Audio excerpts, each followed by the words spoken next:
મુક્તિબંધન ભાગ 2 ચેપ્ટર 41।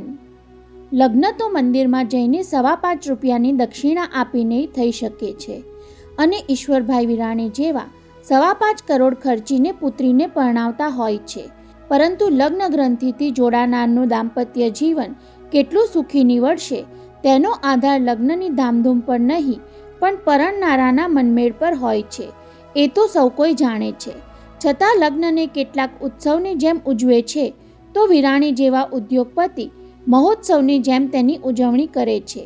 માત્ર અઢળક પૈસા ખર્ચી નાખવાથી લગ્ન યાદગાર પ્રસંગ બની જતો નથી, એ માટે ભરપૂર હોશ પણ હોવી જોઈએ। એકની એક પુત્રીને પરણાવવામાં ઈશ્વરભાઈના મનમાં આવી હોશ ઉપરાંત વટ પાડવાની ચેષ્ટા પણ હતી, પરંતુ પ્રસંગ જેટલો ભવ્ય એટલું જ તેને નિર્વિઘ્ન પાર પાડવાનું જોખમ વધારે, એ વાત ઘણા લોકો ભૂલી જતા હોય છે। બીજી એક વાત લગભગ સૌ કોઈ વિસરી જાય છે કે પ્રસંગ સુખરૂપ પાર પડે તેમાં ઈશ્વરની અપાર કૃપા અને વડીલોના પુણ્ય પ્રતાપનો ફાળો સૌથી વિશેષ હોય છે। 6ઠ્ઠી જાન્યુઆરીએ નિરાલીની લગ્નવિધિ સુખરૂપ પાર પડ્યા પછી 7મીની સાંજે યોજાયેલા સત્કાર સમારંભમાં ઈશ્વરભાઈ વિરાણી ઉપરવાળા ઈશ્વર કે થોડે દૂર ઊભેલા વડીલને બદલે દિલ્હીવાળા વડાપ્રધાનનું સતત રટણ કરતા સ્ટેજ પર ઊભા હતા। આગલા દિવસની લગ્નવિધિના ફોટોગ્રાફ લગભગ દરેક અખબારના પહેલા પાને છપાયા હતા, જેમાં આજનો સત્કાર સમારંભ તો લગ્ન કરતાં પણ સવાયો ભપકાદાર હશે એવી નોંધ સાથે ટાંક પણ મારવામાં આવી હતી કે વડાપ્રધાન બન્યા પછી પ્રથમવાર મુંબઈ પધારતા રામેશ્વરી દેવીની ઉપસ્થિતિ આ સત્કાર સમારંભનું ગૌરવ વધારી દેશે। બસ ઈશ્વરભાઈ એ જ ઘડીની રાહ જોતા હતા અને વડાપ્રધાનની પધરામણી હજુ હજારો ઘડીઓ દૂર હતી છતાં વારે વારે દરવાજા તરફ જોઈ લેતા હતા। ત્યાં અચાનક તેમની નજર મહેમાનોના સ્વાગત માટે ઊભેલા માતા પિતા પર પડી। ભવાનજી શેઠિયા અને તેમની દોહિત્રી દેવકીને આવો પધારો કહીને આવકારતા માતા પિતા સામે ઊભેલો દલીચંદ દેખાયો ત્યારે આંખમાં જાણે કણું પડ્યું હોય તેમ 2-4 વાર પાપણો પટપટાવી લેવી પડી। આ દલિયો દારૂડિયો ક્યાંથી આવી ચડ્યો? મારો બેટો પાછો સૂટ બૂટમાં સજ્જ થઈને આવ્યો છે, એટલું ઓછું હોય તેમ એ તડીપાર અનાડી સૌમ્ય ભાવે 2 હાથ જોડીને માતા પિતા સમક્ષ માથું ઝુકાવીને વંદન પણ કરે છે। એ જ વખતે અમેરિકન કોન્સલ સજોડે સ્ટેજ પર આવતા દેખાયા એટલે ઈશ્વરભાઈએ આંખોમાંથી દલીચંદ નામનું કણું ખંખેરીને આવકાર આપવામાં ધ્યાન પરોવવું પડ્યું। સારું થયું તમે આવ્યા દલીચંદભાઈ, રતનબાએ ભવાનજીભાના જમાઈને ખભે હાથ મૂકી ઉમળકાના રણકાથી કહ્યું। ત્યારે દલીચંદ જવાબ વાળવા જતો હતો કે સસુરજીને હું સાથે લઈ જવા લાયક લાગ્યો એટલે આવ્યો છું, પરંતુ એ પહેલાં રતનબાએ જ ભવાનજીભાને હસતા ચહેરે કહી દીધું, કેમ ભાઈ, તે દિવસે મેં ફોન પર કહેલું એ બરાબર હતું ને? એ સાંભળીને દેવકીને યાદ આવ્યું કે પોતે પહેલીવાર પિતાને ચંદ્રમહાલ લઈ આવતી હતી ત્યારે રતનબા જોડિયા જમાઈઓ સાથે નીચે કમ્પાઉન્ડમાં જ મળી ગયેલા। તેની સાથે દલીચંદને જોઈ ઘડીભર હેપતાઈ ગયા હતા, પણ પળવારમાં બધું પામી ગયા હોય તેમ દેવકીને એક બાજુ લઈ જઈ તેના એ પગલાંને બિરદાવ્યું હતું। દીકરી, તારી હિંમતને હું દાદ આપું છું। તે દિવસે ફેશન શોની પાર્ટીમાં લથડિયા ખાતા જોયેલા દલીચંદને અત્યારે ગરદન ટટ્ટાર રાખીને ઊભેલા જોઉં છું ત્યારે મારા જીવને ટાઢક વળે છે દેવકી। 10 દીકરાને બદલે ભગવાન તારા જેવી એકાદ દીકરી તો દરેક ભાગ્યશાળીને આપે, એમ કહેનાર રતનબાએ ઘેર પહોંચીને ચંદ્રમહાલનો ફોન જોડી ભવાનજી શેઠિયાને પણ કહ્યું હતું, ભાઈ, જમાઈને દોહિત્રી પાછા લઈ આવી છે તો એને આવકારજો। દલીચંદ મને તો સાવ બદલાઈ ગયેલા લાગ્યા, પરંતુ ત્યાર પહેલાં તો ભવાનજીભાઈએ જમાઈને ઉંમરેથી પાછો વાળી દીધો હતો। એ યાદ કરીને ભા અત્યારે કહેવા જતા હતા કે બહેન, તમે એક જ નજરમાં જે પારખી લીધું તેને પારખતા મને 1 અઠવાડિયું લાગ્યું, પરંતુ એ કહેવાની તક ન મળી। મોતીલાલ માસ્તર અને રતનબા બીજા મહેમાનોના સ્વાગતમાં પડી ગયા એટલે 3 જણાએ આગળ વધી જવું પડ્યું। વાહ, વિરાણી શેઠે તો બહુ ભપકો કર્યો છે ને? ચોતરફ નજર ફેરવતા દલીચંદ શાહથી બોલ્યા વગર રહેવાયું નહીં, જાણે માયાવી નગરીમાં આવી ચડ્યા હોઈએ એવું લાગે છે। પિતાના ઉદ્ગાર સાંભળીને દેવકીએ તેની સામે જોયું। એ વ્યંગમાં તો નથી બોલી રહ્યા ને? એની ખાતરી લઈને પોતે કહ્યું, માયાવી નગરી નહીં, અહીં તો મુંબઈ નગરી ખડી કરી દીધી છે પપ્પા। આ તરફ ગેટવે ઓફ ઇન્ડિયા, સામે રાજાબાઈ ટાવર, જમણી બાજુ બાબુલનાથનું મંદિર અને દક્ષિણમાં દરિયા કિનારે લંગારેલી સ્ટીમર. દેવકીનું નિરીક્ષણ 100 ટચનું હતું. વરવધુના સ્ટેજની પછવાડે ગેટવે ઓફ ઇન્ડિયાની પ્રતિકૃતિ એવી આબેહૂબ ઊભી કરી હતી કે ઘડીભર લાગે. નિરાલી અને ચંદ્રકુમાર જાણે ગેટવેની ઊંચી ઇમારત હેઠળ બે મોટા સ્તંભની વચ્ચે ઊભા હોય. બંગાળના લાઇટિંગ એક્સપર્ટ તપન સેને કરામત પણ કમાલની કરી હતી. પાછળ પાણીના મોજા ઉછળતા હોય અને તેમાં સંધ્યાના રંગો લહેરાતા હોય તેવી ઇફેક્ટ આપી હતી. સાથોસાથ દરિયો ધીમું ગુંજન કરતો હોય એવી સાઉન્ડ ઇફેક્ટ પણ ખરી. દ્રશ્ય શ્રાવ્યની એવી જ કરામતથી ગેટવે ઓફ ઇન્ડિયાની બરાબર સામે નરીમાન પોઈન્ટના ઘૂઘવાતા દરિયાનો આભાસ ઊભો કર્યો હતો, જ્યાં સ્ટીમર ઊભી હોય એવું દેખાય. પણ ખરેખર તો એ ઈશ્વરભાઈ વિરાણીનું નજીકના ભવિષ્યનું સ્વપ્ન હતું. મિસ શાહ, આ છે વિરાણી અંકલનો નવો પ્રોજેક્ટ, ફ્લોટિંગ હોટલ. પીઠ પાછળથી આવેલા મર્દ ભર્યા છતાં મીઠા અવાજે દેવકીને ચમકાવી. ડોક ફેરવીને જોયું તો ગીડવાણી જોડિયા ભાઈઓમાંનો એક હતો. હેલો કહી સ્મિત સાથે દેવકીએ પોતાનો હાથ લંબાવ્યો તો ખરો, પણ એ રાજન છે કે સાજન છે તેની સમજ પડી નહીં, એટલે માત્ર મિસ્ટર ગીડવાણી કહીને શેકહેન્ડ કર્યા. પછી પૂછી લીધું, એ ક્યાં છે? એ કોણ? સાજન ગીડવાણી સમજી ગયો કે દેવકી ગૂંચાઈ ગઈ છે, એટલે ગમ્મત ખાતર સામું પૂછ્યું, તમે કોની પૂછા કરો છો? હવે દેવકી વિચારમાં પડી ગઈ. સોનલ કહેવું કે રૂપલ? પછી ચાલાકી વાપરી, તમારી પાર્ટનર ક્યાં? ત્યારે સાજન હસી પડ્યો. મારી પાર્ટનર એ તમારી પણ પાર્ટનર છે કહીને ઉમેર્યું, હવે સમજાયું કે હું સાજન ગીડવાણી છું? એ તો સમજાયું, પણ તમે હમણાં ફ્લોટિંગ હોટલ વિશે કંઈક કહેતા હતા એ હવે સમજાવો. ત્યારે સહજ ભાવે દેવકીનો હાથ પકડી લઈ સાજન ગીડવાણી તેને ફ્લોટિંગ હોટેલના મોડલ પાસે દોરી ગયો. નજીકથી જુઓ તો ઝબુક ઝબુક થતી નિયોન સાઇનમાં લખેલું નામ બરાબર વંચાશે.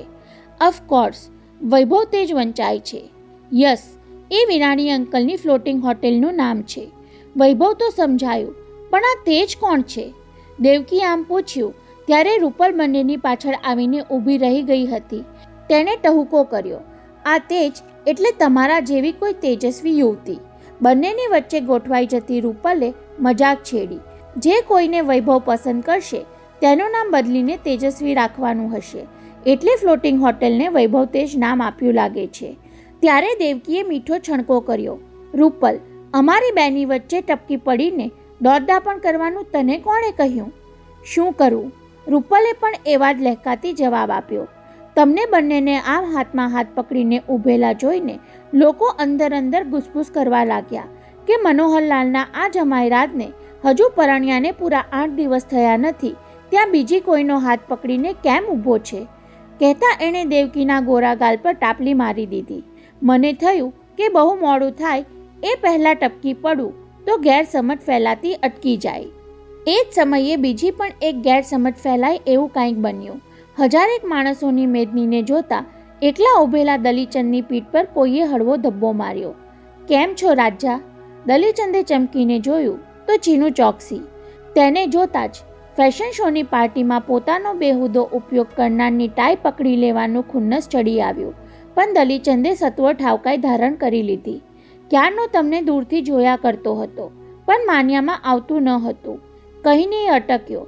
છતાં દલીચંદે પૂછ્યું નહીં કે શું માન્યમાં આવતું ન હતું, એટલે પેલાએ આપમેળે કહેવું પડ્યું, તમે તો બહુ બદલાઈ ગયા લાગો છો દલીચંદ શાહ. તેને પગથી માથા સુધી નિરખી લેતા ચીનુ ચોકસીએ કહ્યું, રાજા આવ્યા છો તો હવે રોકાજો. પીએમ આવીને ચાલ્યા જાય પછી સામે ડ્રિંક સર્વ કરવાના છીએ કહી તેણે સ્ટેજ નજીકના એક શામિયાણા તરફ ઇશારો કર્યો. જીન, રમ, વિસ્કી, વોડકા જે જોઈએ તે હાજર, અને તે પણ પ્યોર ઇમ્પોર્ટેડ માલ. પરંતુ પીએમ કોણ જાણે ક્યારે આવશે અને ક્યારે ડ્રિંક સર્વ થશે. જાણે પીવાની તલપ લાગી હોય એવા ભાવથી દલીચંદ બોલી ગયો, એટલે ચીનુએ આંખ મિચકારીને તેનો ખભો દાબ્યો. રાજા, મેં તો 6 વાગ્યાથી ચાલુ કરી દીધું છે કહી કિચન તરફ આંગળી ચીંધી. રસોડાની તૈયારી પર નજર રાખવાને બહાને બ્લેક લેબલની એક એક ચુસ્કી મારતો આવું છું. પછી કાનમાં કહેતો હોય એમ બોલી ગયો, બોલો, ઈચ્છા છે તો ચાલો. ત્યારે દલીચંદના જડબા ભીસાયા. તેને એક તમાચો મારી દેવાની ઈચ્છા થઈ આવી, પણ એ પહેલાં જાણે ચીનુની સંગતમાંથી જમાઈને છોડાવવા માંગતા હોય તેમ ભવાનજી શેઠિયા આવી પહોંચ્યા. ચાલો દલીચંદ, સ્ટેજ પર જનારાઓની ક્યુ લાંબી થતી જાય છે, આપણે ત્યાં ગોઠવાઈ જઈએ, નહીતર પ્રાઇમ મિનિસ્ટર આવ્યા પછી તો 1 કલાકે પણ આપણો વારો નહીં આવે. ભવાનજી શેઠિયાને આવતા જોઈ પીઠ ફેરવી ગયેલો ચીનુ ત્રાસી આંખે દલીચંદને જોતો ઊભો હતો.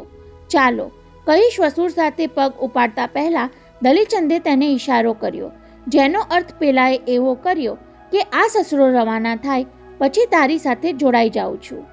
એ શું ગુપસુપ કરી ગયો પપ્પા? તેના પિતાને ચીનુ સાથે વાત કરતા જોઈને દેવકી પણ આવી પહોંચી હતી. તમને પીવડાવવા માંગતો હતો? હા દેવકી, દલીચંદે કોઈ જાતના ક્ષોભ વિના કહ્યું. એને ક્યાંથી ખબર હોય કે હવે હું લોકોને દારૂના વ્યસનમાંથી છોડાવવાનું કામ કરું છું? એને ફેશન શોની જેમ અહીંયાય મારો તમાશો કરવો હશે. પણ દેવકી, હું એની સાથે જોડાવાનો તો ખરો જ. દારૂ પીનારાથી દૂર રહેવું એ સાચી વ્યસન મુક્તિ નથી. તેમની વચ્ચે રહીને ન પીવું અને બની શકે તો પીનારાને પણ નહીં પીવા માટે સમજાવવું એ જ તો મારા જેવાની ખરી કસોટી કહેવાય. સાંભળીને દેવકીએ પ્રસન્ન સ્મિત તો ફરકાવ્યું, પણ ભીતર ફડકો હતો. પેલો એમને પરાણે પીવડાવીને 1.25 મહિનાની સાધનાને દારૂના ગ્લાસમાં ડૂબાડી તો નહીં દે ને? એ 3 જણ સ્ટેજ પર જનારની કતારમાં ગોઠવાઈ ગયા ત્યારે સત્કાર સમારંભના મેઇન ગેટ પર એક કાર ઊભી રહી. આગલી બેઠકમાંથી ઉતરતી યુવતીને જોઈ રાજલક્ષ્મી ચમકી અને કાર ચલાવનાર યુવકને જોતા તો એનું હૃદય જાણે ઘડીભર માટે ધબકવાનું ચૂકી ગયું. ડોલીની સાથે વિરાટ જાગીરદારે આવવાની શું જરૂર હતી? ગૌરવ તેને જોતા જ અંકલ અંકલ કહીને દોડી જશે તો અપહરણનું અંકબંધ રાખેલું રહસ્ય આટલા બધાની વચ્ચે ઉઘાડું પડી જશે. અને એટલી વારમાં ડોલી પાછળ બેઠેલા માતા પિતાને ઉતારવામાં હાથ આપી તેમને ગેટ સુધી લઈ આવી અને વિરાટ કાર ચલાવીને આગળ નીકળી ગયો. છતાં રાજીનો ફફડાટ ઓછો થયો નહીં. સેલ્ફ ડ્રાઈવ કરનારે કાર પાર્ક કરવા માટે થોડા આગળ જવું પડતું હોવાથી વિરાટ ગમે ત્યારે આવી ચડવાની વકી હતી. હાય મિસિસ વિરાણી, મને ઓળખી? ડોલીએ રાજલક્ષ્મી તરફ હાથ લંબાવ્યો એટલે તેને પરાણે હસીને સ્વાગત કરવું પડ્યું. Welcome Mrs Merchant. Thanks Rajlakshmi Devi, કહી ડોલીએ ઉમેરો કર્યો. હવે હું ડોલી મર્ચન્ટ રહી નથી, મિસ વડિયા થઈ ગઈ છું. અને કહેતા કહેતા એ સહેજ અટકી, પછી ઉત્સાહભેર બોલી ગઈ. આવતા અઠવાડિયે મિસિસ જાગીરદાર થઈ જવાની છું. આઈ એમ રિયલી ગ્લેડ ડોલી. સાચે જ બહુ રાજી થઈ હોય તેમ રાજીએ ઉષ્માથી તેનો હાથ દબાવ્યો, જાણે મનોમન કહેતી હોય, જીવન સંગાત મળી જતા વિરાટ સીધા રસ્તે આવી જશે. એવી ધરપત છતાં રાજલક્ષ્મી ધ્રુજતા સ્વરે બોલી ગઈ, Dolly, I think he was in the car. That's right. આંખો ચમકાવતી ડોલીએ તરત જ તેને ધરપત આપી. But don't worry, he is not attending. પાછા ફરતી વખતે અમને બરોબર પિકઅપ કરી લેવાનો છે. થેન્ક્સ ડોલી, કહી રાજીએ બંને પંજામાં તેનો હાથ લઈ લીધો. Thanks for everything you did for me. પોતાના માટે જે કાંઈ કર્યું એ બદલે આભાર વ્યક્ત કરતી રાજલક્ષ્મી સામે ડોલીએ માથું ધુણાવ્યું. નહીં રે, મેં જે કર્યું એ એને માટે કર્યું હતું. એ કહી ન શકી કે ગૌરવના અપહરણનો કિસ્સો બન્યો તેને કારણે તો વિરાટને લગ્ન બંધનમાં જકડી લેવાની મને પ્રેરણા મળી. માતા પિતાને લઈને ડોલી આગળ વધી ગઈ. બીજા દરવાજે ઊભેલા મોતીલાલ માસ્તર અને રતનબા આ પારસી કુટુંબથી પરિચિત ન હતા, છતાં હાથ જોડીને સ્વાગત કર્યું ત્યારે તો ગૌરવ આંટી આંટીની બૂમ મારતો દોડી આવ્યો. ડોલી મૂંઝવણમાં મુકાઈ ગઈ. સામે ઊભેલા મોતીલાલ માસ્તર અને રતનબા ઉપરાંત ડોલીના માતા પિતાને પણ અચરજ થયું. આ છોકરો તેને જોઈને આટલો બધો ઉત્સાહમાં કેમ આવી ગયો? આંટી, અંકલને કેમ નહીં લઈ આવ્યા? ડોલીનો હાથ પકડી લઈ ગૌરવ હાફતો હાફતો પૂછી બેઠો ત્યારે તો ડોલીની મૂંઝવણ અકળામણમાં પલટાઈ ગઈ. શું જવાબ આપવો આ મીઠડા છોકરાને? પરંતુ તેને એ સંકટમાંથી ઉગારી લેવા માટે રાજન ગીડવાણી સમયસર હાજર થઈ ગયો. હેલો ડોલી, કહી તેના માતા પિતાને હાથ જોડ્યા. Hello mister and Mrs Wadia ની ઔપચારિકતા પૂરી કરીને તરત જ ગૌરવને તેણે ઉચકી લીધો. પછી કિસ કરવાને બહાને તેના કાન સુધી હોઠ લઈ ગયો. બેટા, તે પ્રોમિસ આપ્યું છે ને કે અંકલ વિશે કાંઈ જ પૂછપરછ નહીં કરું? સોરી રાજન અંકલ. પોતાની ઉંમરના પ્રમાણમાં એકાએક બહુ સમજદાર બની ગયો હોય તેમ બોલતો ગૌરવ નીચે ઉતરી ગયો અને મારી ભૂલ થઈ ગઈ કહેતો બીજા છોકરાઓ સાથે રમવા દોડી ગયો. આ બધું ધ્યાનથી નિહાળતા મોતીલાલ માસ્તરે મનોમન તાળો મેળવી લીધો, છતાં અજાણ્યા થઈને મહેમાનોના સ્વાગતમાં ઓતપ્રોત બની ગયા. દૂર રમતા ગૌરવ પર દ્રષ્ટિ કરતી ડોલીથી નિશ્વાસ નંખાઈ ગયો. મોટેરાઓની સંતા કુકડીની રમતમાં બિચારા આ નાના બાળકને આપણે કેવા દુભાવીએ છીએ. નિરાલી ગઈ રાતથી તમારા લોકોની રાહ જુએ છે. ત્રણેયને આગળ દોરી જતા રાજને કહ્યું. એટલે લગ્નમાં ન આવી શકવાનું કારણ ડોલીએ તેના કાનમાં જ સમજાવવું પડ્યું. અમે નવસારીથી નીકળવાની તૈયારી કરતા હતા ત્યાં મદનને ચિત્તભ્રમનો એટેક આવી ગયેલો, એટલે લગ્નમાં પહોંચી ન શક્યા. એનીવે ચાલો હું તમને ક્યુ સુધી મૂકી જાઉં, કહેતો રાજન સ્ટેજ પર જવા માટેની લાંબી કતાર તરફ લઈ જતો હતો. ત્યાં ડોલી પર નિરાલીની નજર પડતા જ તેણે નીચે ઊભેલા ઓફિસ સ્ટાફના સિનિયર માણસને કહ્યું, પ્લીઝ તમે એ ત્રણેયને વીઆઈપી ક્યુમાં ઉપર લઈ આવો. એ સાંભળીને બાજુમાં ઊભેલા ઈશ્વરભાઈ વિરાણી પુત્રી સામે કતરાયા. નિરાલી ઓર્ડિનરી ગેસ્ટ માટે એ ક્યુ નથી. હું જાણું છું ડેડી, નિરાલીએ દ્રઢ અવાજે સંભળાવ્યું. For me they are not ordinary guest. જીમીના માતા પિતા અને બહેન મારા માટે વીઆઈપી જ રહેવાના ડેડી. ત્યારે નિરાલીના એ શબ્દો પિતાએ કડવા ઘૂંટની જેમ ગળે ઉતારી લેવા પડ્યા. મેડમ આવી ગયા પહેલાં આવા ફૂટકડિયા મહેમાનો રવાના થઈ જાય તો સારું, એવું મનોમન બબડ્યા પણ ખરા. જોકે ડોલીને પોતાને જ વીઆઈપી ક્યુમાં ઊભા રહેવાનું અજુગતું લાગ્યું. બાજુની લાંબી કતારમાં ઊભેલા સ્ત્રી પુરુષો પોતાના કરતાં વધુ પ્રતિભાશાળી દેખાતા હતા. કેટલીક મહિલાઓએ તો મોંઘા શણગાર સજ્યા હતા અને મૂલ્યવાન અલંકાર પહેર્યા હતા. પોતે જે કતારમાં હતી ત્યાં પણ આગળ ચાલી રહેલા મહાનુભાવોમાં કેટલાક સ્ટેટના મિનિસ્ટર્સ હતા તો કોઈ કોન્સલ જનરલ જેવા રૂઆબદાર દેખાતા હતા. ઘડીભર ડોલીને થયું કે આ ક્યુમાંથી નીકળી જઈ બીજી કતારમાં જોડાઈ જવું, પણ સતત તેના પર નજર રાખીને વરરાજાની બાજુમાં ઊભેલી નિરાલી તેને મળવા માટે આતુર હોય તેમ સ્મિત રેલાવતી હતી. એટલે ડોલીએ ક્યુ બદલવાનો વિચાર પડતો મૂકી દેવો પડ્યો. સ્ટેજ પર પહોંચતા સુધી ડોલી પણ નિરાલીના સાત શણગાર જોઈને મનોમન હરકાતી હતી. વરવધુ બંને આધુનિક પોશાકમાં હતા, છતાં હીરાના ઝવેરાતથી આકાશના તારલાની જેમ ઝગમગતા હતા. માતા પિતાને લઈ જેવી ડોલી વરવધુ પાસે પહોંચી કે તરત જ નિરાલીએ પોતાના પ્રથમ પ્રેમી જીમી જોકીના પેરેન્ટ્સને નીચે ઝૂકી ભારપૂર્વક પ્રણામ કર્યા. ત્યારે પેલા વૃદ્ધ પારસી દંપતી તો ગદગદ બની ગયા. આ જીમીના મધર ફાધર છે. નિરાલીએ ચંદ્રકુમારને પરિચય કરાવ્યો ત્યારે એણે પણ વંદન કર્યા. એ જોઈને ઈશ્વરભાઈએ ગિન્નાઈને ચૂપ જ રહેવું પડ્યું. ગોડ બ્લેસ ધ કપલ, કહી નસરવાનજી વાડિયાએ નિરાલીને કહ્યું, દીકરી અમે તારા માટે દહાણુથી ગુલાબના ફૂલ મંગાવ્યા હતા, પણ સિક્યુરિટીવાળાએ લઈ લીધા, એટલે માત્ર આશીર્વાદ જ આપીએ છીએ.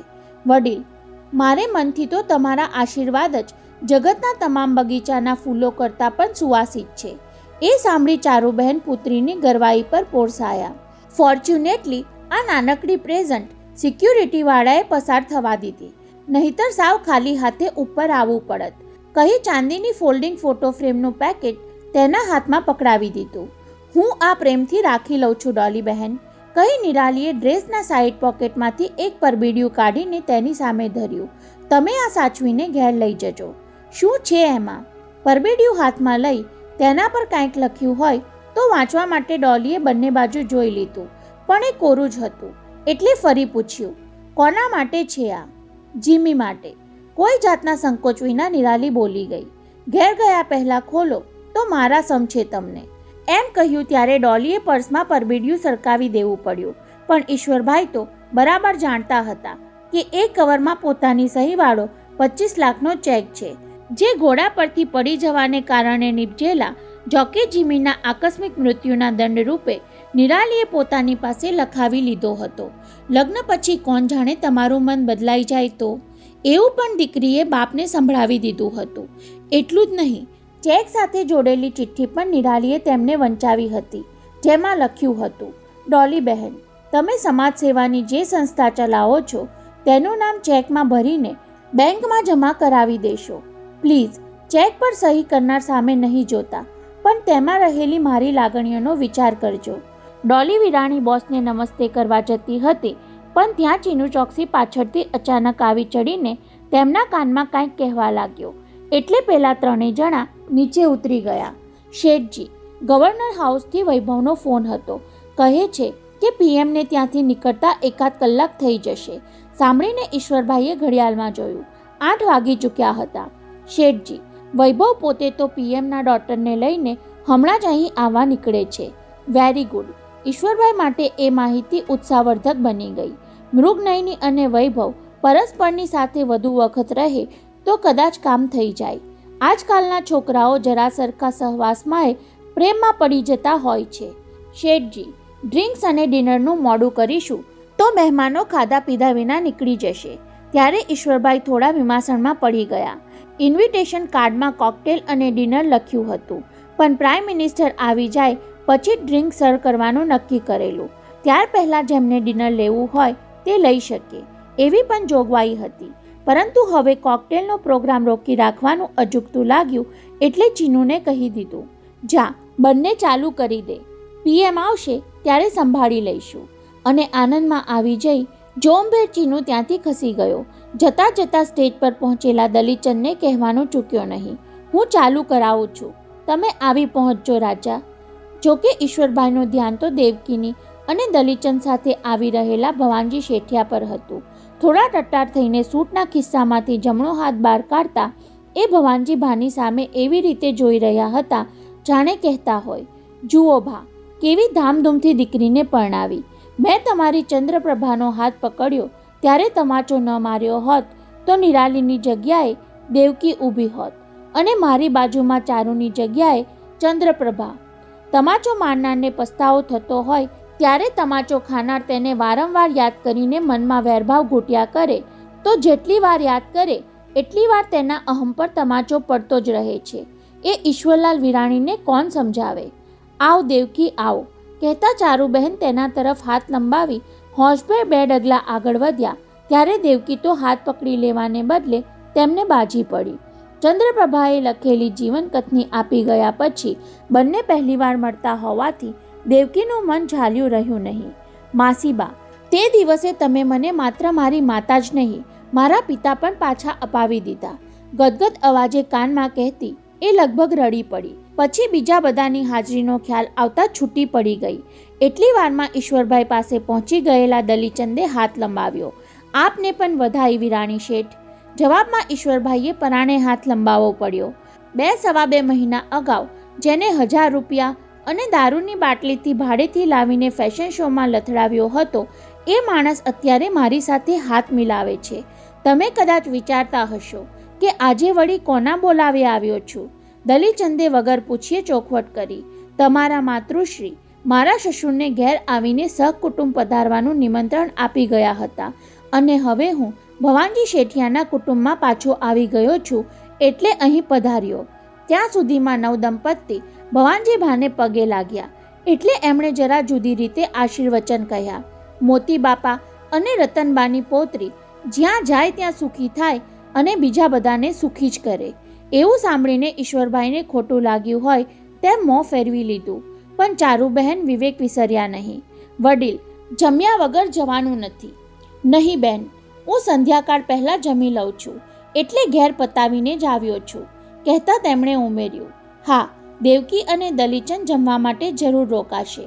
ભવાનજીબા સાથે 2 શબ્દ બોલવા માટે ચારુબહેનને આડું જોઈને ઊભેલા પતિને કોણીનો ઠેસો માર્યો, પણ ત્યાર પહેલાં વીઆઈપી ક્યુમાંથી સાજન ગીડવાણી હોંગકોંગવાળા તેજાસિંહ સાથે ઉપર આવી પહોંચ્યા એટલે ભવાનજી શેઠિયા સાથે હાથ નહીં મિલાવવાની ઈશ્વરભાઈની જીદ ટકી ગઈ.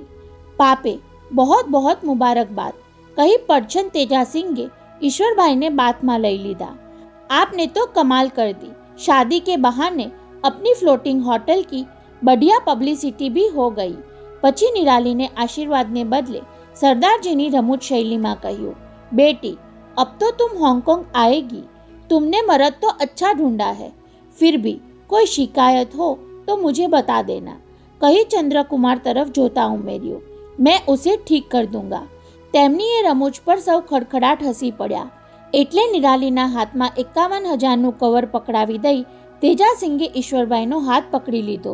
હવે થોડીવાર નીચે આવો શેઠજી. તમારા પાર્ટનર તરીકે બધા સાથે મારી ઓળખાણ તો કરાવો, ये सब तो चलता रहेगा, कहता है ईश्वरभाई ने पराने नीचे ખેંચી ગયા। વૈભવ કहीं नहीं दिखाई देता, क्या बात है? એ પીએમ ને લેવા ગયો છે, ईश्वरभाईએ खुलासा સાથે પોરસ પણ કર્યો। अभी पीएम की डॉटर को लेकर आता ही होगा। पीएम की डॉटर? सरदार जी अणगमा साथे चौंकिया। क्यों वीरानी शेठ, वो लड़की के साथ वैभव का चक्कर तो नहीं चलाना चाहते हो ना? ईश्वरभाई जवाब आपे તે પહેલા વીઆઈપીના વાહનની આગળ ચાલનારી પાયલટ કારની સાયરન સંભળાઈ એટલે સત્કાર સમારંભમાં આવેલા 2-2.5 હજાર માણસોની નજર ગેટ તરફ વળી। અંદરના બીજા ગેટ સુધી આવી પહોંચેલી બુલેટ પ્રૂફ કારમાંથી પહેલા વૈભવ ઉતરતો દેખાયો। પછી વૈભવે બીજી તરફનો દરવાજો ઉઘાડ્યો એટલે મૃગનયની નીચે ઉતરી।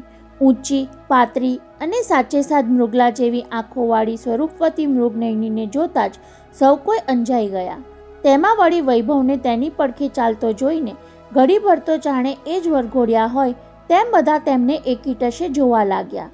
વેલકમ મિસ ત્રિપાઠી, ભૂતપૂર્વ વડાપ્રધાનની બહેન અને વર્તમાન વડાપ્રધાનની પુત્રીને આવકારવા માટે ઉદ્યોગપતિ ઈશ્વરભાઈ અધીર પગલે સામે ગયા। પછી શું બોલવું એ સૂઝ્યું નહીં એટલે બીજા સાથે ઓળખાણ કરાવવાના ઈરાદાથી બાજુમાં જોયું તો તેજાસિંહ જ દેખાયા। Meet mister Tejasingh, big businessman of Hong Kong, કહીને પરિચયમાં પૂર્તિ કરી। અમારી ફ્લોટિંગ હોટેલના પાર્ટનર પણ છે। એટલી વારમાં મૃગનયનીએ સરદારજી સામે હાથ જોડ્યા એટલે તેજાસિંહે તક ઝડપી લીધી। आप तो मुझे नहीं पहचानती, मगर मैं जिसको पहचानता हूँ उससे आपकी बहुत अच्छी पहचान है, કહી સરદારજીએ પાસો ફેંક્યો। આજ સવારે જ હું અમેરિકાથી આવ્યો। ત્યાં મારા દૂરના ભત્રીજા પ્રીતમસિંહ સાથે आपने બહુ સારી દોસ્તી છે। જી हाँ, बहुत अच्छी और बहुत गहरी दोस्ती है, મૃગનયનીએ વિના સંકોચે કહી દીધું। ત્યારે કેસરિયા દૂધનો કપ મોઢે માંડતી વખતે જ તેમાં માખી પડે એવું ઈશ્વરભાઈને એ કઠ્યું, પરંતુ વૈભવે ખુશ થઈને સરદારજી સામે આંખ મિચકારી। તમે ઠીક સમયે સારા માર્ગમાંથી કુકરીને ઉડાવી દીધી। અણગમતી વાતને ટૂંકાવી દેવા ઈશ્વરભાઈએ માનવંતા મહેમાન સાથે બીજા કેટલાકની ઓળખાણ કરાવી મૃગનયનીને સ્ટેજ પર લઈ ગયા। ક્યું શહેઝાદે, યે ક્યા ચક્કર હૈ? એકલા પડેલા વૈભવનો ખભો દાબીને સરદારે ઉલટ તપાસની ઢબે પૂછી લીધું। प्राइम मिनिस्टर के दामाद बनने की सोचते हो तो हमें कह देना। અવાજમાં થોડી ખારાશ આવવા લાગી। આ છોકરીને તેની પાછળથી કોઈ છીનવી જાય એ મારો તેજ મિજાજનો ભત્રીજો સહી નહીં લે। ગન લઈને એ સીધો અમેરિકાથી અહીં આવી પહોંચશે। ક્યાં સમજે? હું તો બધું સમજું છું પાપાજી, પણ મારા ડેડીને કોણ સમજાવે? તો પછી સબીના સાથે શાદી શું કામ નથી કરી લેતો યંગ મેન? બસ એની જ પેરવીમાં છું, કોઈ સાંભળે નહીં એવી સાવચેતીથી વૈભવ બોલી ગયો। બહેનની શાદી પતી જાય તેની રાહ જોતો હતો। હવે ડેડી નહીં માને તો ઘર અને કંપનીનું બધું જ છોડી દઈશ। फिर सबीना को लेकर चले आना हमारे पास। सरदारजी जुस्साभेर बोलता હતા। हम दुबई जैसी कोई कंट्री में वैभव तेज होटल शुरू करेंगे, फिर देखो वीरानी शेठ 2 हाथ जोड़कर तुम दोनों को वापस लेने आते हैं या नहीं। इसलिए आपको सबीना को भी समझाना पड़ेगा सरदार जी, ये सब हमारे पे छोड़ दो बेटे, कही सरदार तेजासिंहे आत्मविश्वास साथे उमेर्યું। अगर मुझे पता होता तो मैं सबीना को यहाँ लेकर आता और सबके सामने तुम दोनों का नाता अनाउंस करके ये दिल्ली वाली छोकरी को भी मैं चौंका देता। वैभव तेनो जवाब आपे એ પહેલા ઈશ્વરભાઈ મૃગનયની સાથે સ્ટેજ પરથી પાછા ફરી ગયા અને વડાપ્રધાનની પુત્રીનો હવાલો ફરી વૈભવને સોંપી દીધો। Please take her for drinks, dinner તો મેડમ પ્રાઇમ મિનિસ્ટર આવ્યા પછી બધા સાથે જ લઈશું। ત્યારે વૈભવે મૃગનયનીની સાથોસાથ તેજાસિંહને પણ જોડે લીધા। આપ ભી ચલિए સરદારજી, આપકે लिए हमने ब्लू लेबल तैयार रखी है।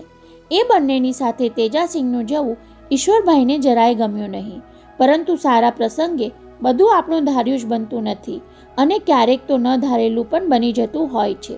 એનો અનુભવ ઈશ્વરભાઈને બીજી જ પડે થઈ ગયો। શેઠ, જરા બાજુમાં આવો તો। અચાનક આવી ચડેલા પોલીસ કમિશનર નરીમાન તેમને એક બાજુ લઈ ગયા। ત્યારે એમના ગંભીર મુખભાવ પરથી ઈશ્વરભાઈએ અનુમાન કર્યું કે પ્રાઇમ મિનિસ્ટર હવે નહીં આવે એવા ખબર આપવા માંગે છે। પરંતુ શેઠજી, હમણાં જ એક ફોન આવ્યો। કોનો? નનામો ફોન હતો. કમિશનરે મને કહેવું પડ્યું. ફોન કરનારે કહ્યું કે અહીં એક ટાઈમ બોમ્બ મૂક્યો છે. ટાઈમ બોમ્બ શબ્દ સાંભળતા જ ઈશ્વરભાઈના ચમકતા ચહેરા પરથી લોહી ઉડી ગયું. પગમાં કળતર થવા લાગી, છાતીમાં ભીસ વર્તાવા લાગી. ઘડી પર કાંઈ બોલવાનું સૂઝ્યું નહીં. આંખો ફાટેલી રહી ગઈ. નો કમિશનર, ઇટ ઇઝ ઇમ્પોસિબલ.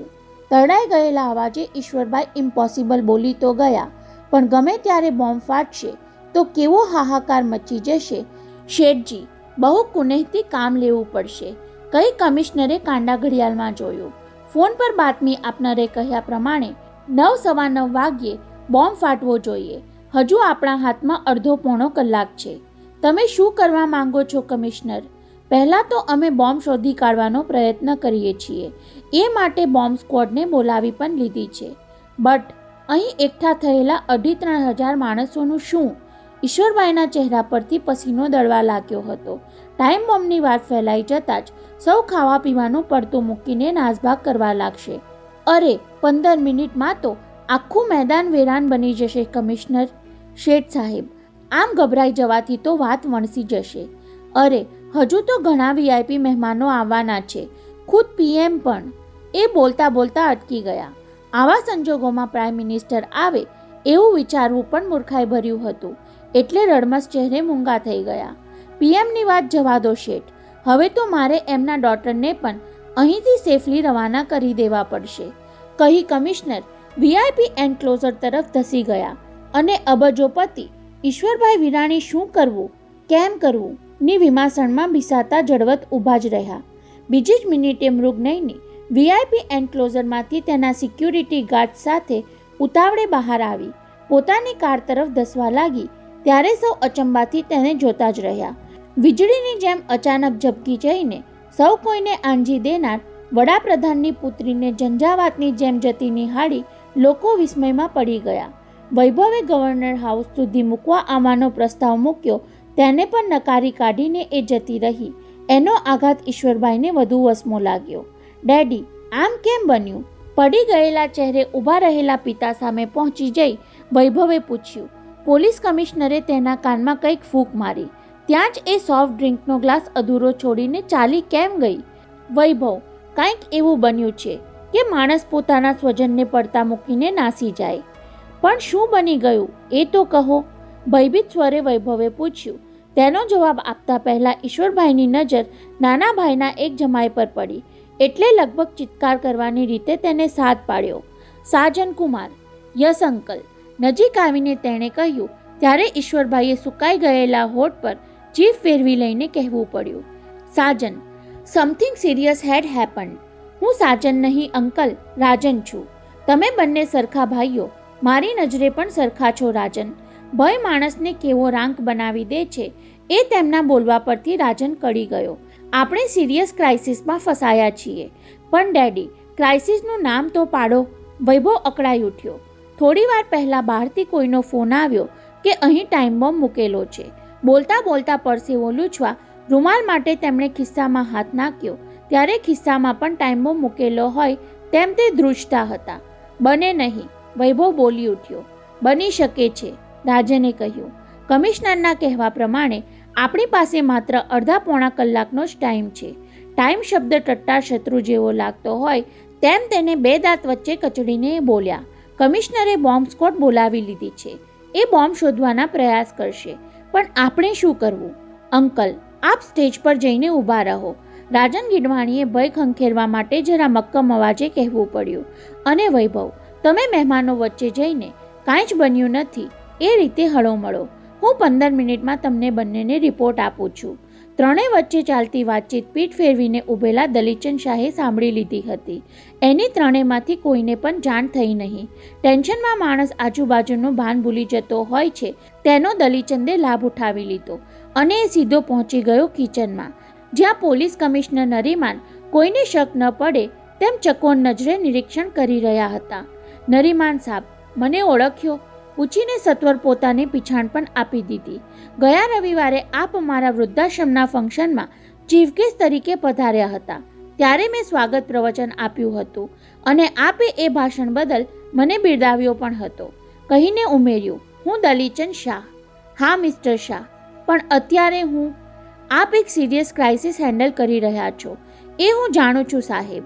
દૂષણમાંથી મુક્ત થનાર માણસમાં આપોઆપ આત્મવિશ્વાસ પ્રગટે છે એ દલીચંદના બોલવા પરથી પરખાઈ જતું હતું. તમે કઈ ક્રાઇસની વાત કરો છો મિસ્ટર? ટાઈમ બોમ્બની સર. ત્યારે કમિશનર આંખો ફાડીને તેની સામે જોતા રહ્યા. સર, મને આપ એટલું જ કહો કે ફોન કરનારે કયા શબ્દોમાં ધમકી આપી હતી? એ ધમકી નહીં, હકીકત હતી. કમિશનરે કહ્યા વિના ચાલે તેમ ન હતું.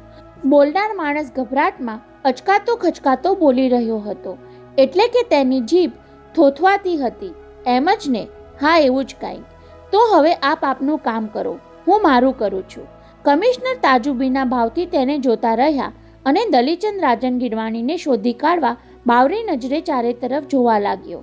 આખરે બોમ્બ સ્ક્વોડના માણસો તરફ ધસી રહેલો રાજન નજરે પડ્યો એટલે તેની પાસે દોડી જઈ કાંડું પકડી લીધું. રાજનકુમાર, એ લોકોને એમનું કામ કરવા દો. કાંડા પર આવેલી ભીસ પરથી અનુભવી રાજન ગીડવાણી પામી ગયો કે દલીચંદ અંકલ બહુ સિરિયસ છે. જાણે આજ્ઞા કરતો હોય તેમ દલીચંદે ઉમેર્યું પણ ખરું, તમે ચાલો મારી સાથે. ક્યાં? બોમ્બની બાતમી આપવાનો ફોન કરનાર પાસે. ત્યારે રાજન પહોળી આંખે વિસ્મયથી તેને જોતો જ રહ્યો.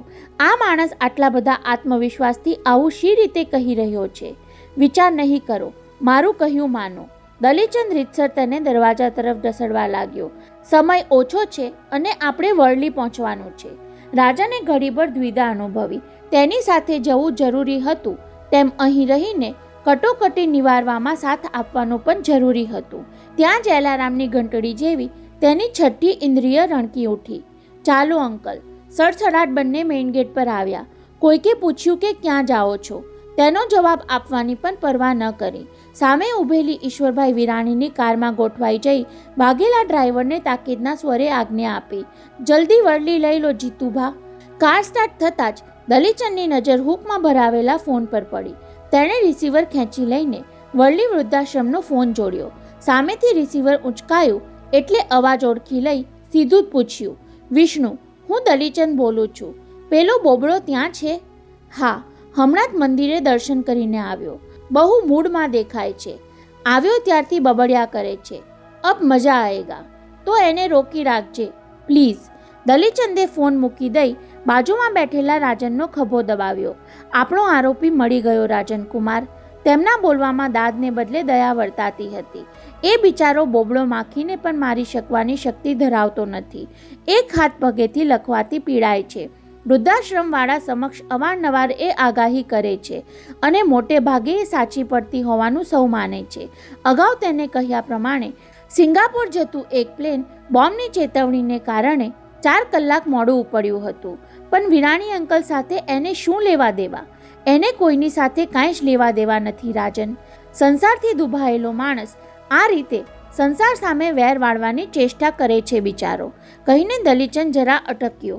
પછી રાજનકુમારને પુરાવો આપતા ઉમેર્યું, આજ સાંજે વિરાણી શેઠના ભવ્ય સત્કાર સમારંભમાં હું જવાનો છું એવું તેણે સાંભળ્યું એટલે એ બોલી ઉઠ્યો હતો કે સત્કાર સમારંભ ચિત્કાર સમારંભમાં પલટાઈ જશે. બસ આ એક જ વાક્યના આધારે હું તમને વરલી લઈ જવા તૈયાર થયો.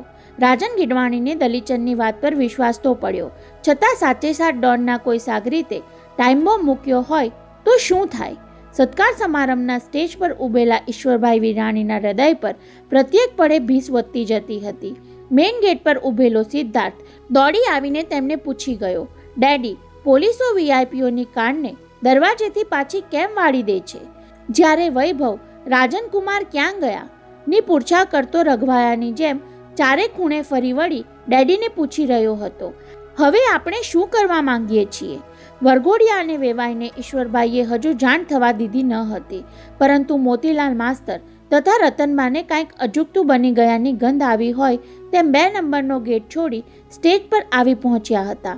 ગમે તેવી કટોકટીનો સામનો કરવામાં અડીખમ રહેનાર ઉદ્યોગપતિ પુત્રને ડાબી છાતી પર હાથ દાબીને ઝંખવાઈ ગયેલા ચહેરે અને દહેશતભરી આંખે ઊભેલો જોઈને માતા પિતાના પગ પણ પાણી પાણી થવા લાગ્યા હતા. અને ઈશ્વરભાઈ વિરાણી ટાઈમ બોમ્બ ફાટવાની કલ્પના કરતા ઊભા હતા. ક્યાં ફાટશે બોમ્બ? ક્યારે ફાટશે? કોનો ભોગ લેશે? કેટલાને ઈજા પહોંચાડશે? કેવી નાસભાગ થશે? અને તેનો અહેવાલ કાલના ન્યૂઝપેપરમાં આવશે ત્યારે પોતે કોઈને મોં દેખાડવાને લાયક નહીં રહે. ત્યાં દેવકી હાથમાં કોર્ડલેસ ફોન લઈને સ્ટેજ પર આવતી દેખાઈ. સિદ્ધાર્થની ગેરહાજરીમાં રાજલક્ષ્મીને કંપની આપવા એ મેઇન ગેટ પર ઊભી હતી. ત્યાં જ બાજુમાં પડેલો ફોન રણક્યો અને તેણે ઉપાડી લીધો. અંકલ, આપના માટે અર્જન્ટ મેસેજ છે, કહી દેવકીએ રિસીવર ઈશ્વરભાઈના હાથમાં પકડાવી દીધું. હેલો, ઈશ્વરભાઈ ધ્રુજતા અવાજે માંડ એટલું બોલી શક્યા ત્યાં સામેથી રાજન ગીડવાણીનો અવાજ કાને અફડાયો. Uncle, everything is over. Phone કરનારને અમે શોધી કાઢ્યો છે. એ પરપીડન વૃત્તિથી પીડાતો અપંગ માણસ છે. હવે તમે નિર્ભયપણે સત્કાર સમારંભને આગળ ચલાવો. અને ઈશ્વરભાઈના ચહેરા પર ઉજાસ પથરાતો સૌએ જોયો. થેન્ક્સ રાજનકુમાર, તમે ફરી એકવાર અમને કટોકટીમાંથી ઉગારી લીધા. મેં નહીં અંકલ, આભાર તો તમારે દલીચંદ અંકલનો માનવો પડશે, કહી રાજને ઉમેર્યું. હમણાં જ અમે બંને ત્યાં આવી પહોંચીએ છીએ. ફોન પૂરો થયા પછી મન પર જે કાંઈ વીતી ગયું હતું એ ભૂસી નાખવા માટે ઈશ્વરભાઈ રિસીવર પકડી આંખો મીચીને ઊભા જ રહ્યા.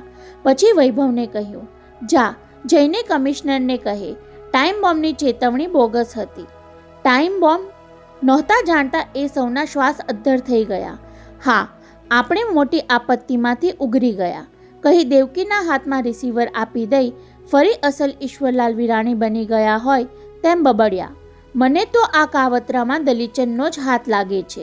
ત્યારે રતનબાએ પતિ સામે જોયું, જાણે કહેતા હોય, તમારા ઈશ્વરને મારા મંદિરના ઈશ્વર પણ સુધારી નહીં શકે માસ્તર.